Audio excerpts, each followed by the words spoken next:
இன்னைக்கு நான் ரொம்ப பேடா ஃபீல் பண்றேன். நான் என்ன பண்ணிருக்கேன் எனக்கு எதுவுமே புரியல. ஏன் அப்படின்னா, நேத்து எங்க அண்ணாவோட சாங்க்கு ஒரு லிப் மூமெண்ட் கொடுக்கணும்.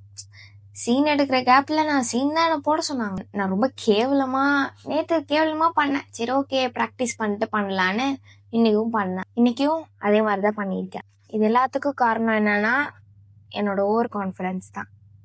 ஃபர்ஸ்ட் டைம் எங்க அண்ணா என்னை வச்சு ஒரு கான்செப்ட் எடுத்தாங்க.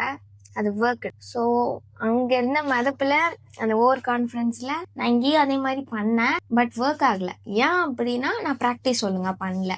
ப்ராக்டிஸ் பண்ணியிருந்தா அந்த ஓவர் கான்ஃபிடன்ஸ் ஒர்க் ஆயிருக்கும். எல்லா நேரத்துலயும் ஓவர் கான்ஃபிடன்ஸ் ஒர்க் ஆகுமான்னு கேட்டா எனக்கு ஒர்க் ஆனதில்லை.